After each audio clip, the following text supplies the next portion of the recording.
കർത്താവിൻ്റെ ധന്യനാമം വാഴ്ത്തപ്പെടുമാറാകട്ടെ. കർത്താവിൻ്റെ ദാസനോടും പ്രിയപ്പെട്ടവരോടും നമുക്ക് ഒരുമിച്ച് കർത്താവിനെ ആരാധിപ്പാൻ, ദൈവസന്നിധിയിൽ വിശുദ്ധ സഭായോഗമായി കൂടി വരുവാൻ, ഈ പെരുമ്പാവിൻ്റെ ദേശത്ത് ഒരിക്കൽ കൂടി കടന്നു വരുവാൻ കർത്താവ് നമുക്ക് തന്ന വിലപ്പെട്ട സന്ദർഭത്തെ ഓർത്ത് നന്ദിയോടെ സ്തോത്രം ചെയ്യുന്ന കർത്താവിൻ്റെ ദാസനും പ്രിയപ്പെട്ടവർക്കും വേഗം വരുന്ന യേശുക്രിസ്തുവിൻ്റെ നാമത്തിൽ സ്നേഹവന്ദനങ്ങൾ അറിയിക്കുന്നു. ഒരു വിശുദ്ധ സഭായോഗം കൂടി നമുക്ക് കർത്താവ് ഭൂമിയിൽ നൽകി, അതോർത്ത് നമുക്ക് നന്ദിയോടെ കർത്താവിനെ മഹത്വപ്പെടുത്താം. കഴിഞ്ഞുപോയ ദിവസങ്ങൾ വേനൽ മഴയുടെ ഭയങ്കര ദുരിതങ്ങൾ പേറിയ ഒരു കാലഘട്ടമായിരുന്നു എക്കാലത്തെക്കാളുകൾ.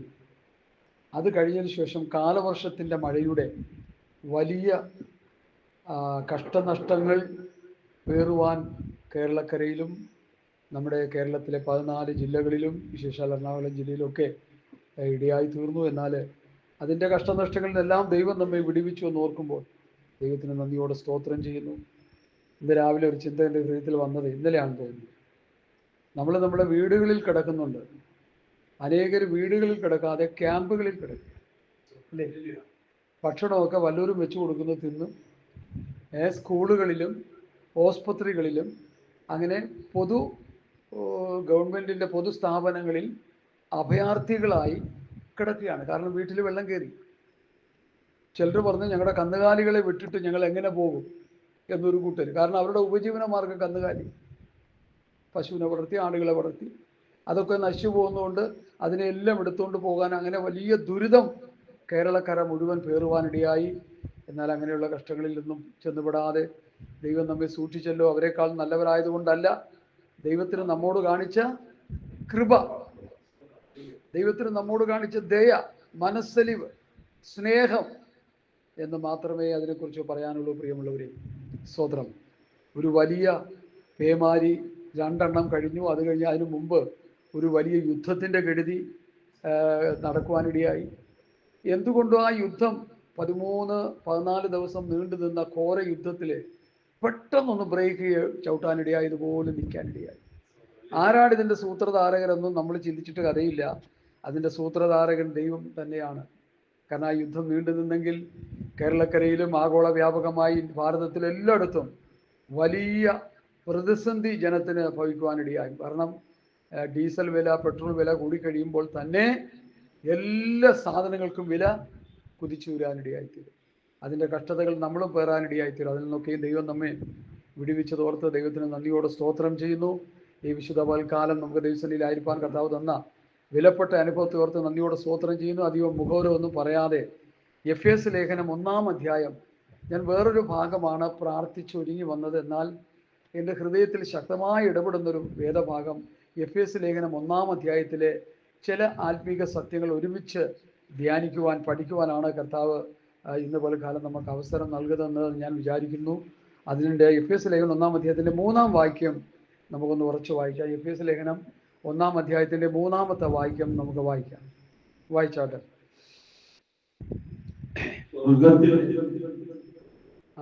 സകല ആത്മീയ അനുഗ്രഹത്താലും നമ്മെ ക്രിസ്തുവിൽ അനുഗ്രഹിച്ചിരിക്കുന്ന നമ്മുടെ കർത്താവായ യേശു ക്രിസ്തുവിന്റെ ദൈവവും പിതാവുമായവൻ വാഴ്ത്തപ്പെട്ടവൻ. ആമേൻ.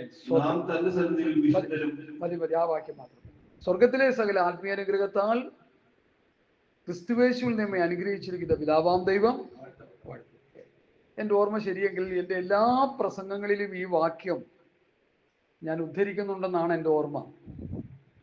അപ്പോൾ നിങ്ങൾ ചോദിക്കും, പക്ഷേ ഇതൊരു ആവർത്തന വിരസത ഉണ്ടാകത്തില്ലേ? ഒരിക്കലും ഉണ്ടാകത്തില്ല.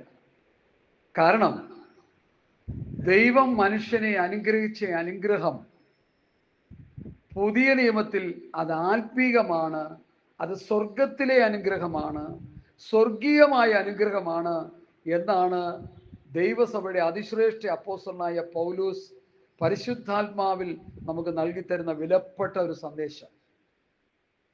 ഇന്നത്തെ ആത്മീയ ഗോളം ഭൗതിക അനുഗ്രഹത്തിന് വേണ്ടി കിടന്ന് പായുമ്പോൾ സഭകളാകട്ടെ, ശുശ്രൂഷാവൃന്ദങ്ങളാകട്ടെ, ഏത് ആത്മീയ കൂടിവരവുകളാകട്ടെ, അപൂർവം ചെറിയ ശേഷി പൊഴികെ ബഹുഭൂരിപക്ഷം ആത്മീക കൂടിവരവുകളും അല്ലെങ്കിൽ ബഹുമാനപ്പെട്ട പാസ്റ്റർമാരും വിശ്വാസികളും വിശ്വസിച്ചിരിക്കുന്ന ഒരു ഒരു പോഷ്കിൻ്റെ അനുഭവം ഞാൻ തുറന്ന് പറയുകയാണ്, നിങ്ങൾ ശ്രദ്ധിച്ച് കേൾക്കണം.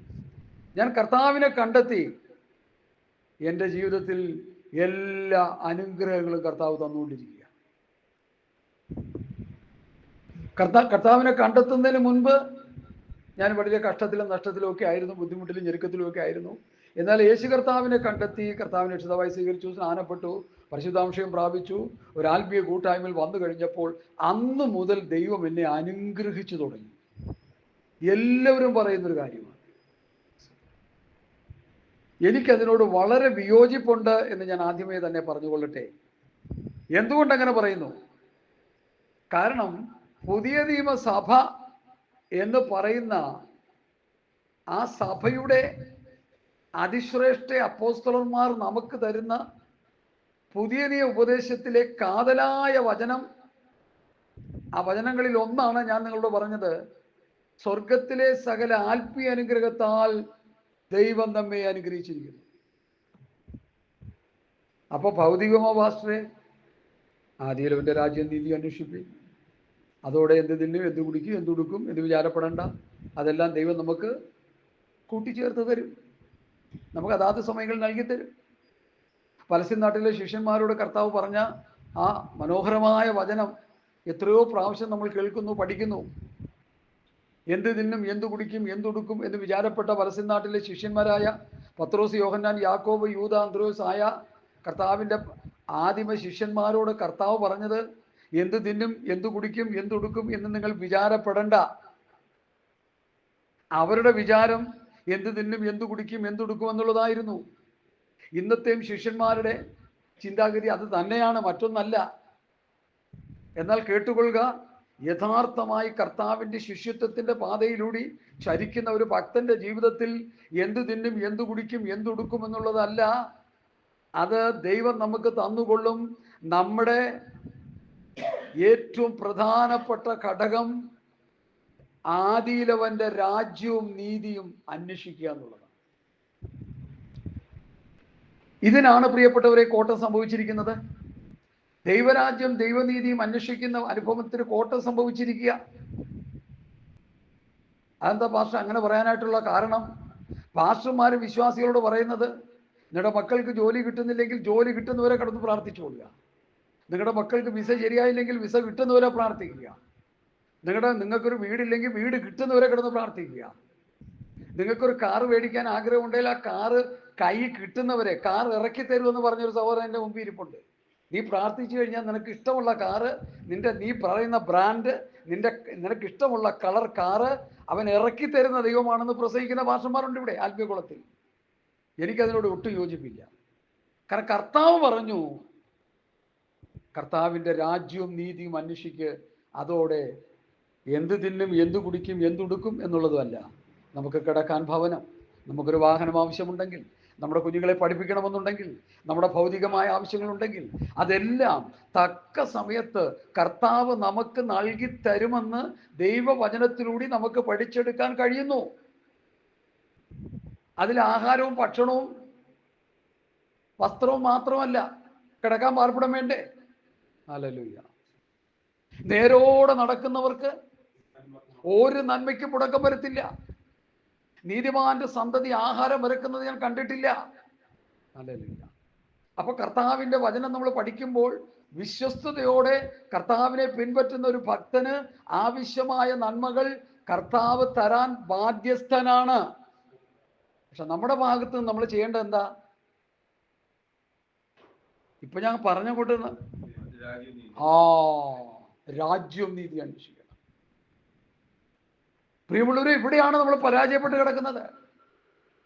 ദൈവരാജ്യം ദൈവനീതിയും അന്വേഷിക്കുക എന്നുള്ളത് ദൈവത്തിന്റെ ഏറ്റവും ഫസ്റ്റ് പ്രിഫറൻസ് ആണ് ദൈവമക്കളെ സംബന്ധിച്ചിടത്തോളം. അതാണ് സഭ ഇന്ന് വിട്ടുകളഞ്ഞിരിക്കുന്നത്. ദൈവം നമ്മെ അനുഗ്രഹിച്ചിരിക്കുന്ന അനുഗ്രഹം എന്താണെന്ന് പൗലൂസ് പഠിപ്പിക്കുന്ന എഫേസ്യർ 1:3 സ്വർഗത്തിലെ സകല ആത്മീയ അനുഗ്രഹത്താലാണ് ദൈവം നമ്മെ അനുഗ്രഹിച്ചിരിക്കുന്നത്, ഭൗതികമല്ല.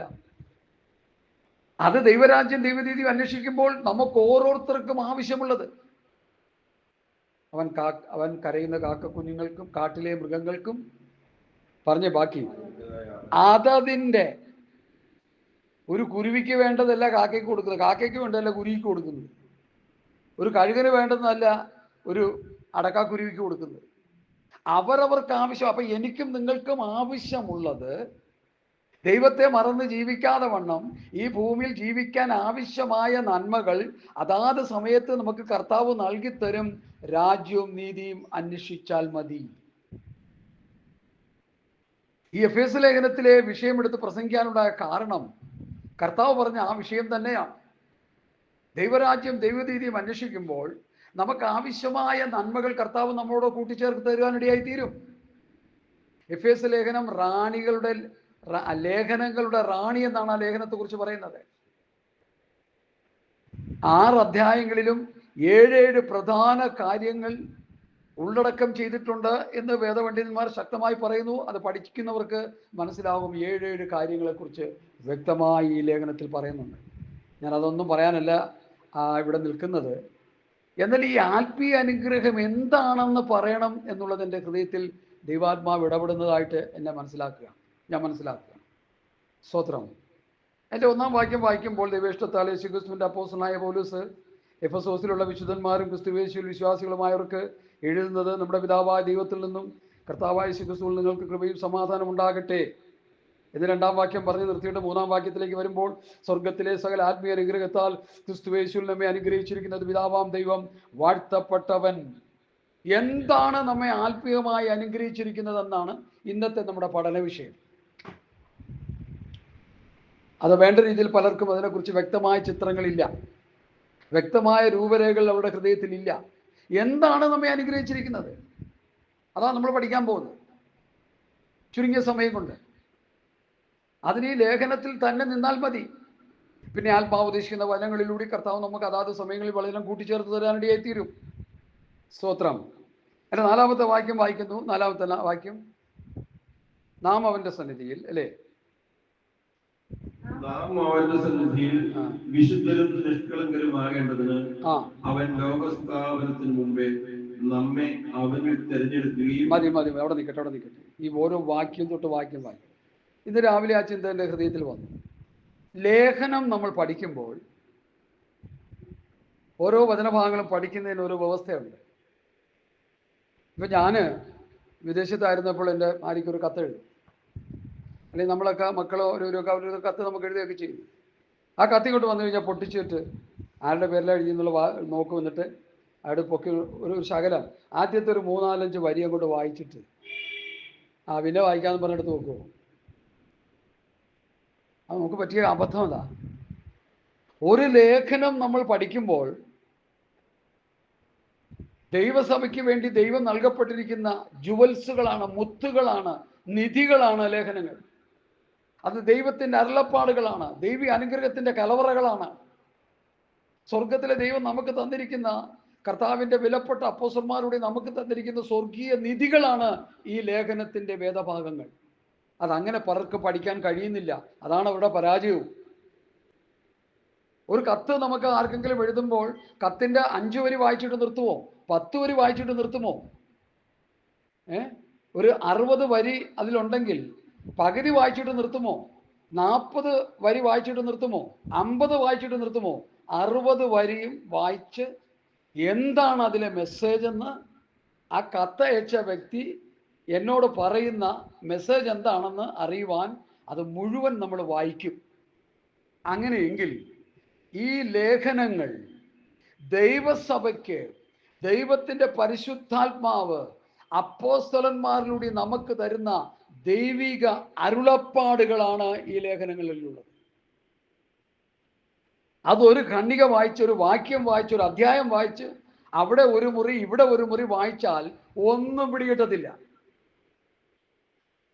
കുറഞ്ഞ പക്ഷം ഒരു അധ്യായമെങ്കിലും എടുത്ത് ഓരോ അധ്യായങ്ങളായിട്ട് നിർത്തി വായിച്ച് പഠിച്ച് ഗ്രഹിച്ച് 1, 2, 3, 4, 5, 6 അധ്യായം വരെ പഠിച്ചു കഴിയുമ്പോൾ പുതിയ നിയമസഭയോടുള്ള ദൈവിക അരുളപ്പാടുകൾ, ദൈവത്തിൻ്റെ അതിശ്രേഷ്ഠ ആലോചനകൾ നമുക്ക് കിട്ടാനിടയായിത്തീരും. വിദേശത്ത് നിന്ന് വന്ന എൻ്റെ കൂടെ എനിക്ക് മുമ്പായിട്ട് പോകുന്ന, അല്ല എനിക്ക് ശേഷം വന്ന ഒരു സഹോദരൻ എന്നോട് വിളിച്ചു ചോദിച്ചു, പാസിപ്പോൾ ശുശ്രൂഷയൊക്കെ ചെയ്ത് മുമ്പോട്ട് പോകുന്നു, വല്ല ദൈവത്തിൻ്റെ ആലോചന വല്ലതും ഉണ്ടെങ്കിൽ ഒന്ന് കിട്ടിയാൽ കൊള്ളാമായിരുന്നു എന്ന് പറഞ്ഞു. ഞാൻ പറഞ്ഞു, ദൈവത്തിൻ്റെ ആലോചന ഉണ്ട്, നരകത്തിൽ പോകാതിരിക്കാനുള്ള ആലോചന എൻ്റെ കയ്യിലുണ്ട്, വാ പറഞ്ഞേക്കാം. പിന്നെ ഞാനെന്താ പറയാനാ? ദൈവത്തിൻ്റെ ആലോചന വേണം. പുള്ളി ഉദ്ദേശിച്ചത്, മകനെ മകളെ, ഈ നാളുകളിൽ നിന്നെ എന്ത് ചെയ്യാൻ പോകുന്നു, നീ സൗദിയിൽ നിന്ന് വന്നാൽ നിന്നെ അമേരിക്കയിലേക്ക് വിടാൻ പോകുന്നു, നിന്റെ കുഞ്ഞുങ്ങളെ അനുഗ്രഹിക്കാൻ പോകുന്നു. ഇതാണ് ഇപ്പോഴത്തെ പ്രവചനം, ആലോചനകൾ. നമുക്ക് അങ്ങനെയുള്ള ആലോചനയൊന്നുമില്ല. നമുക്ക് ആലോചന ദൈവരാജ്യത്തിൽ ചെന്നെത്തുപെടാനുള്ള ദൈവവചനത്തിൻ്റെ ആലോചനകൾ ദൈവവചനത്തിലൂടെ ആത്മാവിൽ എടുത്തു കൊടുക്കാൻ നമുക്ക് കഴിയും. അതാണ് ഇപ്പോൾ നമ്മൾ ചെയ്തുകൊണ്ടിരിക്കുന്നത്. ഞങ്ങളൊക്കെ അതാ ചെയ്തുകൊണ്ടിരിക്കുന്നത്. സ്തോത്രം. ഇവിടെ പൗലോസ് പറയുന്നത് ശ്രദ്ധിച്ച് കേൾക്കണമേ. സ്വർഗത്തിലെ സകല ആത്മീയ വിഗ്രഹത്താൽ ക്രിസ്തുയേശുവിൽ നമ്മെ അനുഗ്രഹിച്ചിരിക്കുന്ന പിതാവാം ദൈവം വാഴ്ത്തപ്പെട്ടവൻ എന്ന് പറഞ്ഞിട്ട് 4-ാം വാക്യത്തിലേക്ക് വരുമ്പോൾ, നാം അവൻ്റെ സന്നിധിയിൽ വിശുദ്ധരും നിഷ്കളങ്കരുമായി ജീവിക്കണമെന്നാണ്. അതിനുവേണ്ടിയാണ് ദൈവം നമ്മെ തെരഞ്ഞെടുത്തത്. വിശുദ്ധരും നിഷ്കളങ്കരുമായി തിരിക്കണം, ശുദ്ധിയുള്ളവരായിരിക്കണം, വിശുദ്ധന്മാരായിരിക്കണം. ശുദ്ധീകരണം കൂടാതെ ആരും കർത്താവിനെ കാണുകയില്ല. ഒന്ന് തെസ്സലോനിക്ക ലേഖനം 4-ാം അധ്യായത്തിൽ, ശുദ്ധീകരണം കൂടാതെ ആരും കർത്താവിനെ കാണുകയില്ല. വിശുദ്ധന്മാരായിരിക്കണം, ശുദ്ധിയുള്ളവരായിരിക്കണം, നിഷ്കളങ്കന്മാരായിരിക്കണം. അബ്രഹാമിനെ ദൈവം തെരഞ്ഞെടുക്കുമ്പോൾ അവൻ്റെ ആദ്യത്തെ പേരെന്തായിരുന്നു? ഒന്ന് പറഞ്ഞേ. അബ്രാം. പലർക്കും അറിയത്തില്ല, അത് ഭാരമാർക്ക് പോലും അറിയത്തില്ല, പിന്നെ വിശ്വാസിയൊക്കെ അറിയും. എന്നാൽ ഈ അബ്രഹാമിനെ ദൈവം തെരഞ്ഞെടുത്ത്, നീ എൻ്റെ മുൻപാകെ നടന്ന് നിഷ്കളങ്കനായിരിക്ക, എന്നാൽ ഞാൻ എനിക്കും നിനക്കും തമ്മിൽ എൻ്റെ നിയമം സ്ഥാപിക്കുമെന്ന് പറഞ്ഞ് ദൈവം അവനോട് ഇടപെട്ട് ദൈവം അവനോട് പറയുക, ഇനി നിന്റെ പേര് അബ്രാം എന്നല്ല, അബ്രഹാം എന്നായിരുന്നു. അവൻ്റെ പേര് മാറ്റാനിടയായി, സാറയുടെ പേരുണ്ടായി. ഇതെന്തിനാ അങ്ങനെ മാറ്റിയത്?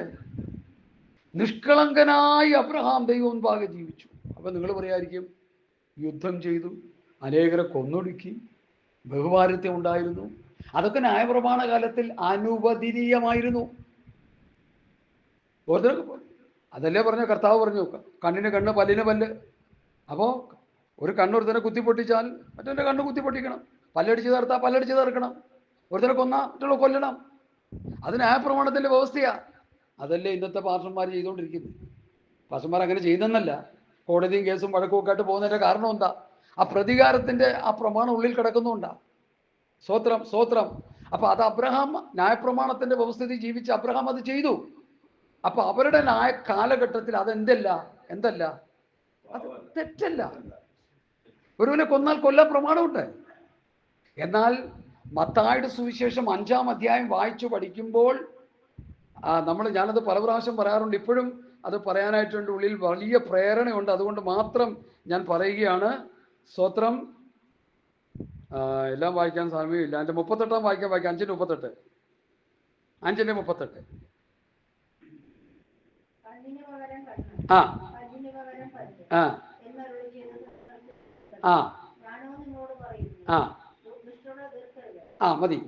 അവന്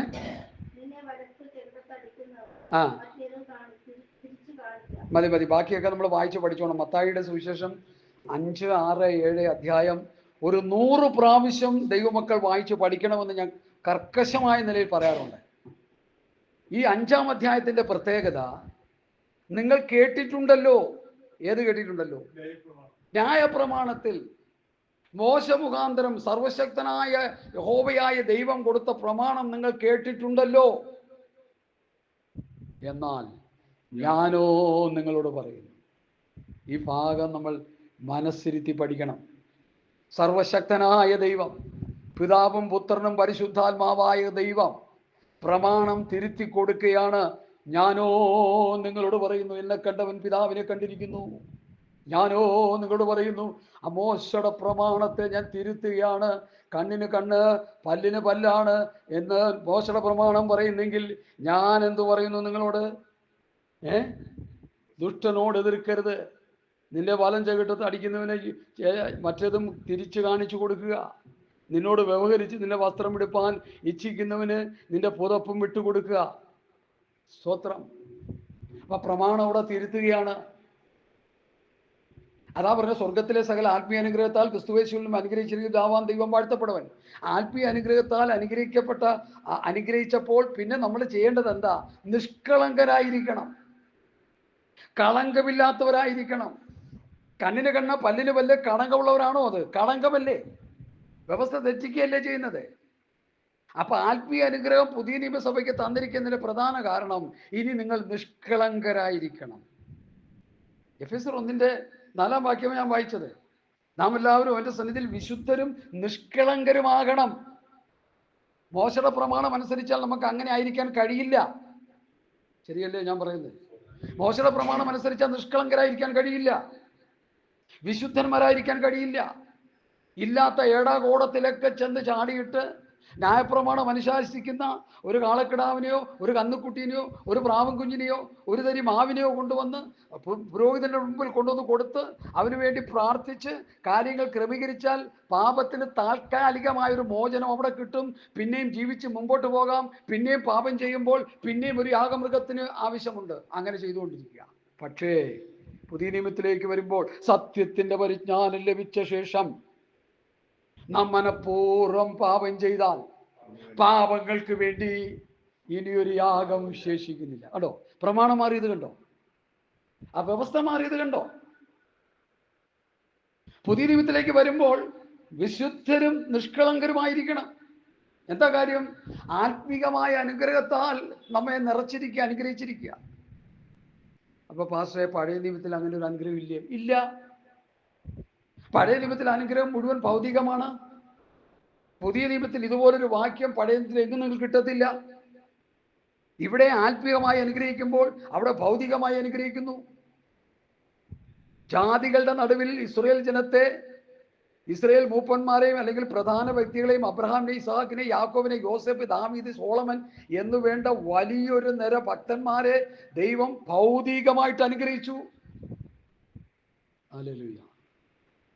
ഉൽപ്പത്തി പുസ്തകം 13-ാം അധ്യായമാണെന്ന് തോന്നുന്നു. സ്തോത്രം. ഞാനത് മുമ്പ് ഇവിടെ വായിച്ചിട്ടുണ്ടല്ലേ? അബ്രഹാമിന് ബഹുസമ്പത്തുള്ളവനെ, പൊന്നിലും വെള്ളിയിലും ഒക്കെ ദൈവം അനുഗ്രഹിച്ചു. അതെ, പാസ്റ്റർ എബ്രഹാമിനെ ദൈവം അങ്ങ് അനുഗ്രഹിച്ചു. പാസ്റ്ററിന്റെ വീട്ടിൽ എത്ര പേരുണ്ടായിരുന്നു? ഗുണ്ടകൾ 300 ചില്ലനം പേരെ ഉണ്ടായിരുന്നു. 318. ഇപ്പൊ ഇന്നത്തെ പാസ്റ്റർമാരുടെ വീട്ടിലുണ്ടോ ഗുണ്ടകൾ? ഉണ്ടെന്നാ ഞാൻ പറഞ്ഞു കേട്ടെ.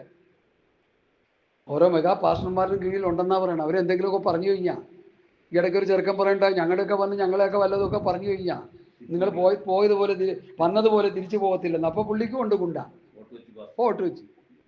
പേരൊന്നും ഞാൻ പറയുന്നില്ല. എന്തുവാ ദൈവമക്കളെ ഇതൊന്നും നന്നായിട്ടൊന്ന് മനസ്സിലാക്കാം. നമ്മൾ ഈ പുതിയ നിയമത്തിൽ നിൽക്കുന്ന കാലഘട്ടവും പഴയ നിയമത്തിലെ കാലഘട്ടവും തമ്മിലൊന്ന് നന്നായിട്ട് മനസ്സിലാക്കുക. അബ്രഹാമിന്റെ വീട്ടിൽ ഗുണ്ടകൾ ഉണ്ടായിരുന്നെങ്കിൽ ഇന്നത്തെ പാസ്റ്റർമാരുടെ വീട്ടിൽ ഗുണ്ടകൾ ഉണ്ടാകുമെന്ന് പറയുന്നത് ശരിയാണോ? പാടില്ല. അവരെങ്ങനെയുള്ളവരായിരിക്കണം? വിശുദ്ധരും നിഷ്കളങ്കരുമായിരിക്കണം. പഴയ നിയമത്തിൽ അങ്ങനെ ഒരു പരിപാടിയില്ല. പുള്ളിക്കാരൻ മട്ടുപ്പാവിൽ വിലാപം പോയി കഴിഞ്ഞപ്പോൾ ഉണ്ടായ ഗുരുതരമായ വീഴ്ചകൾ ഞാൻ നിങ്ങളോട് പറയാൻ നമുക്കറിയാം. അബ്രഹാമിന്റെ സഹോദരനായ ലോത്തിനെ പിടിച്ചോണ്ട് പോയപ്പോൾ ഈ ഭക്തനായ അബ്രഹാം പ്രിയപ്പെട്ടവരുമായിട്ടൊക്കെ ചെന്ന് യുദ്ധം ചെയ്ത് കൊന്ന് കൊലവിളി നടത്തി സഹോദരനെ കൊണ്ടുവന്ന ചരിത്രം ഉൽപ്പത്തി നമുക്ക് തരുന്നുണ്ട്. അതുപോലെ ഭക്തന്മാരുടെ ചരിത്രങ്ങൾക്കെടുത്ത് കൂലങ്കുഷമായി പഠിച്ചു കഴിഞ്ഞാൽ അവർ പ്രതികാരദാഹികളായിരുന്നു. അവരിൽ നിലനിന്ന പ്രമാണം അത് അനുശാസിച്ചിരുന്നു. അതിന് കുഴപ്പമില്ലായിരുന്നു. എന്നാൽ പുതിയ നിയമത്തിൽ വരുമ്പോൾ ദൈവം നമ്മെ ആത്മീയമായിട്ടാണ് അനുഗ്രഹിച്ചിരിക്കുന്നത്. ലേവ്യ പുസ്തകത്തിൽ 2 ഭാഗത്ത് പറയുന്നുണ്ട്. പഴയ നിയമസഭയെ കുറിച്ച് പറയുന്നു. ഈ ദുഷ്ടസഭ എന്നോട് ഇത്ര അധികം പിറുപിറുത്തു. ദുഷ്ടസഭ. ഹല്ലേലൂയ. ആ വാക്യം വേണോ നിങ്ങൾക്ക്? ലേവ്യ പുസ്തകം എടുത്താട്ടെ. ലേവ്യ പുസ്തകം, ഉൽപ്പത്തി, പുറപ്പാട്, ലേവ്യ.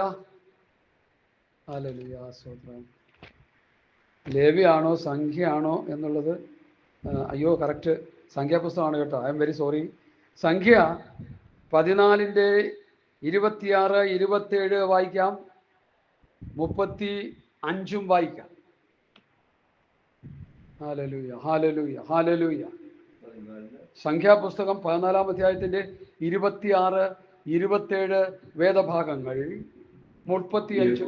പിന്നെയും മോശയോടും അഹ്റോനോടും അരുളി ചെയ്തത്, യഹോവയോടും മോശയോടും അഹ്റോനോട് അരുളി ചെയ്തത്, ഈ ദുഷ്ടസഭ എത്രത്തോളം എനിക്ക് വിരോധമായി മതി. അടുത്ത 35-ാം വാക്യം. എനിക്ക് വിരോധമായി കൂട്ടം കൂടിയ ഈ ദുഷ്ടസഭയോട് ഞാൻ ഇങ്ങനെ ചെയ്യും. മതി. എനിക്ക് വിരോധമായി കൂട്ടം കൂടിയ ഈ ദുഷ്ടസഭയോട്. അപ്പൊ പഴയ നിയമത്തിലെ ഇസ്രായേൽ മക്കൾ എന്ന് പറയുന്ന സഭയെ ദൈവം വിളിച്ചൊരു പേരാണ്. ഞാൻ പറഞ്ഞതൊന്നുമല്ല, മോശ പറഞ്ഞതുമല്ല. ദുഷ്ടസഭ. നമ്മുടെ പുതിയ നിയമസഭയെ ഏകദേശം അതുപോലെ ആയോ എന്നൊരു സംശയം ഉണ്ട് എനിക്ക് കേട്ടോ. ഒരു സംശയമാണേ ഞാൻ പറയുന്നത്, തെറ്റിദ്ധരിക്കല്ലേ. അങ്ങനെ ആയിപ്പോയി കണ്ടോ, അങ്ങനെ ആയിപ്പോയി എന്ന് പറയാ ഒരു പാസ്. പുതിയ നിയമസഭയും ദുഷ്ടസഭയായിപ്പോയി. എന്തോ പറ്റി? പ്രമാണത്തിൽ നിന്ന് വ്യതിചലിച്ചു പോയപ്പോൾ. ഭക്തന്മാരെ, നമ്മളിതൊന്ന് മനസ്സിലാക്കണേ. ഞാൻ ഈ പറയുന്നതിൻ്റെ ആത്മീയ സത്യം നമ്മളൊന്ന് മനസ്സിലാക്കണമേ.